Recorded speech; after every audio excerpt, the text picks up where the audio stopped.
Nesta videoaula, vou falar do custo inicial do ativo imobilizado. Como é formado o custo inicial?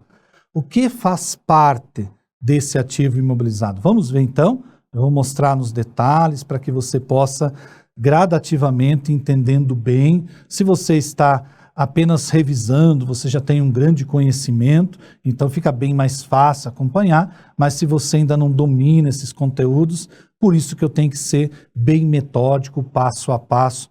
Cada videoaula vamos acrescentando.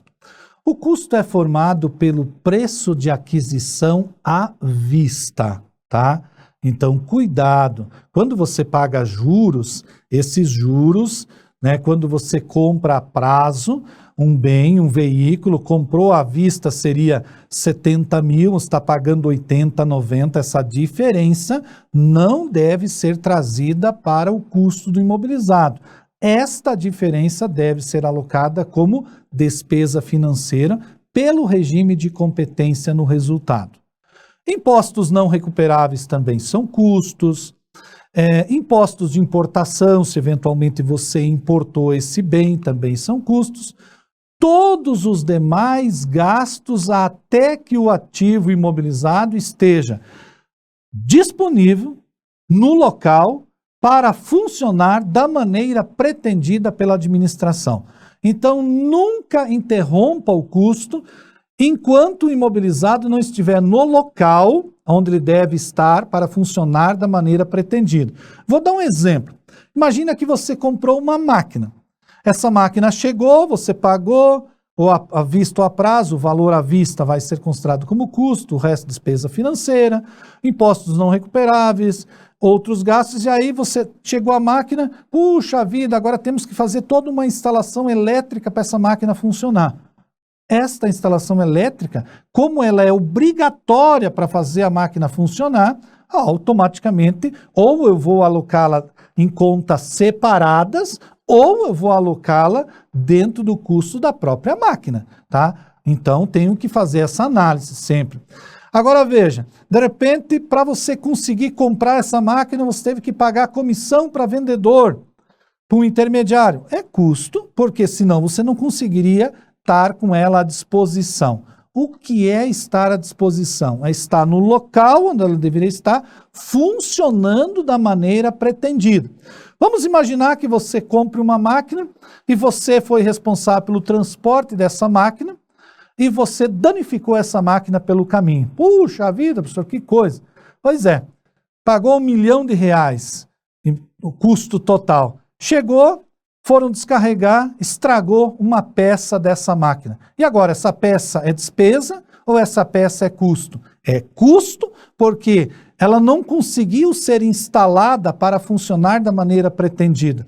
Então, neste caso, se faltou alguma coisa, eu preciso efetivamente, até o momento que ela está à disposição para funcionar da maneira pretendida. Dali para frente muda a conversa que eu vou mostrar em outra videoaula. Mas o custo inicial é assim. Cuidado! Quando o prazo de pagamento desses imobilizados é caracterizar financiamento, eu tenho que ter um grande cuidado, porque se eu estou comprando imobilizado pronto, ele tem que ser reconhecido pelo valor à vista. Mas se eu estivesse comprando um imobilizado em construção e financio essa construção, então os juros incorridos durante o período de construção também seriam adicionados ao custo. Aqui um prédio. Até já mostrei esse prédio lá na videoaula que fala do investimento. Aqui ele cabe de novo.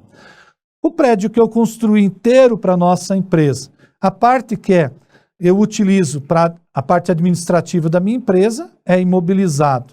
A parte que eu não utilizo e que eu pretendo alugar, ela pode ser que seja imobilizado ou pode ser propriedade para investimento.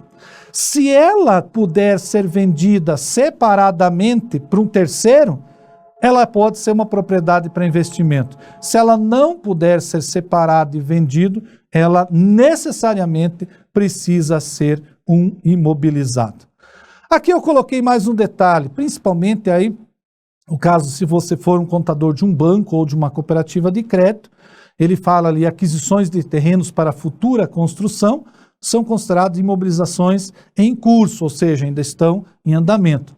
Após 3 anos, se classificar como circulante, ativo não circulante mantido para venda em operação descontinuada. Então, o Banco Central tem algumas exigências que não se aplicam para outras empresas, mas para bancos ou entidades sujeitas à regulamentação do Banco Central devem adotar estes procedimentos. Todos esses demais gastos aqui, são despesas. Por exemplo, valores anormais, desperdícios, despesas administrativas, abertura de novas instalações, introdução de um novo produto, isso aqui tudo é despesa. Chama atenção para o último item. Juros de financiamento são despesa, exceto se for aplicado para ativo qualificável. O que é um ativo qualificável ou elegível? É um ativo que está sendo construído e demanda um bom tempo para ficar pronto. É um caso de um prédio, por exemplo. Se você financiar um prédio, os juros incorridos no financiamento durante o período de construção são custo. Terminou a construção e você continua pagando, os juros dali para frente, pelo regime de competência, devem ser considerados como despesas financeiras. Está aqui, custo do imobilizado construído, financiamento. A parte principal do financiamento e os juros incorridos durante o período de construção são custo. Terminou a construção e ainda estou pagando financiamento, os juros dali para frente devem ser considerados despesa no resultado. O que são essas plantas portadoras? Diz a norma NBSTG 27, no item 22A, que elas devem ser tratadas como imobilizados. São os arbustos de chá, videira, palmeira de dendê, seringueira, laranjeira, parreirais.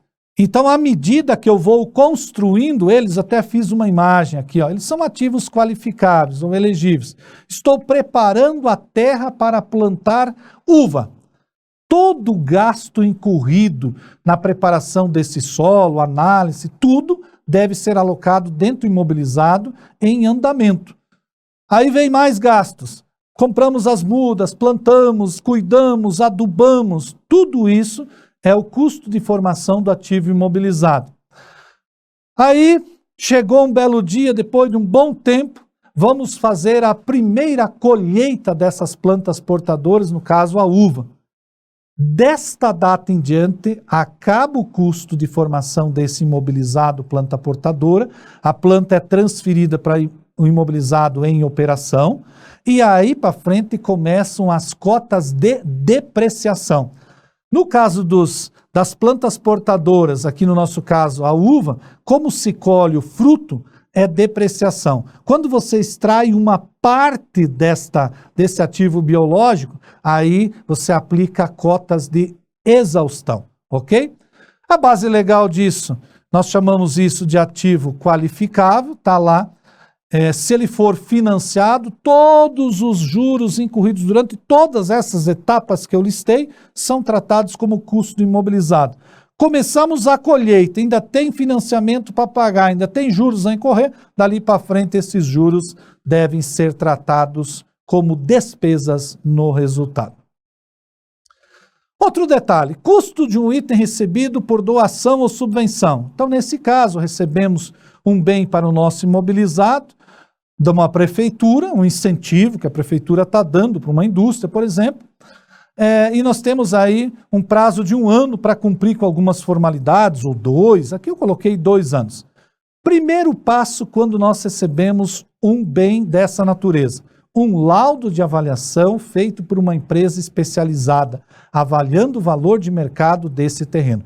Por quê? Para fazer o reconhecimento no imobilizado, tá? Então, veja, nem todo imobilizado é reconhecido pelo custo de aquisição. Aqui o custo de aquisição é 0. A prefeitura nos fez um repasse aí a título de subvenção.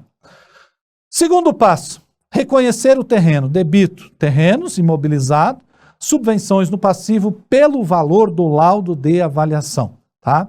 Terceiro, à medida que eu vou cumprindo com as obrigações contratuais com a prefeitura, eu vou baixando o meu passivo de subvenção e reconhecendo receita no resultado. Tá? Próximo passo, quarto passo. Ao final de cada ano, cada período, eu vou ver quanto eu tive de receitas decorrentes dessa subvenção da prefeitura. Eu vou pegar, vou debitar resultado líquido do período, lucros e prejuízos acumulados. Até aqui, tudo normal. O próximo lançamento, que é obrigatório, no quinto passo, eu vou debitar lucros e prejuízos acumulados, transferindo para a reserva de incentivos fiscais o montante que transitou como pelo resultado como receita, advindo dessa subvenção, onde a prefeitura me repassou em comodato ou outro instrumento, um terreno que eu posso utilizar por X anos ou por tempo indeterminado. Veja como é que fica no balanço. Ó. Então, no primeiro momento, eu tenho aqui, vamos dizer que a avaliação seja 500 mil, nunca mais vou precisar devolver esse terreno, é meu, mas eu tenho que cumprir N requisitos durante X períodos, tá? Geralmente o requisito é gerar emprego, enfim, as prefeituras variam muito em relação a isso, ativo e passivo. Nesse caso, o que eu fiz? À medida que eu vou cumprindo com as obrigações contratuais que eu tenho com a prefeitura, eu vou baixando esse passivo, ele transita pelo resultado como outras receitas ou receitas com subvenções, claro que aqui eu coloquei um montante total, mas isso vai mês a mês, durante o período que você precisa cumprir com as obrigações.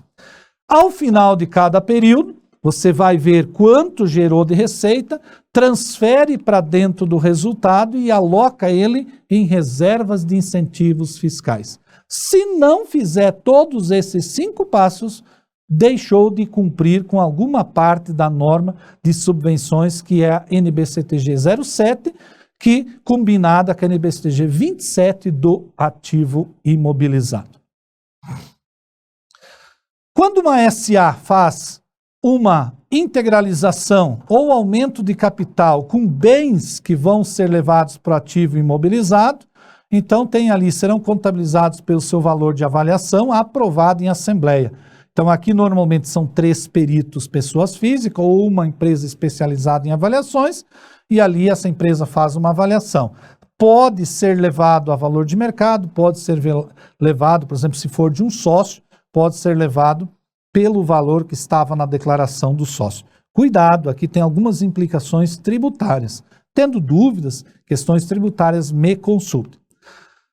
As demais sociedades, né, elas também, normalmente, quando fazem integralização, fazem pelo custo que estava na declaração de quem, no caso da pessoa física, né, que estava na declaração da pessoa física que integralizou capital, ou pelo valor contábil que estava declarado na empresa que integralizou capital, aumentando o capital ou integralizando o capital. Custo de um item adquirido através de permuta. Então, nós permutamos alguma coisa por um item do imobilizado. Como que eu reconheço, que valor que eu reconheço esse imobilizado? Normalmente é pelo valor justo, avaliando o bem que nós estamos recebendo. Não sendo possível esta possibilidade, eu vou reconhecer esse bem que eu estou recebendo como imobilizado pelo mesmo valor do ativo que eu entreguei na permuta, tá? Então essa é uma outra possibilidade, tá? Ou pelo valor justo desse ativo que eu entreguei e o último, o custo histórico do ativo cedido. Esta ordem, primeira opção, a segunda opção, a terceira opção. Pode ser que você não consiga aplicar a primeira nem a segunda, você acaba na última opção, pelo custo histórico do ativo cedido, vai compor o custo do novo bem que você recebeu em permuta. Para essa videoaula ficamos por aqui e na próxima videoaula vamos avançando aí em relação aos nossos conteúdos. Até a próxima videoaula.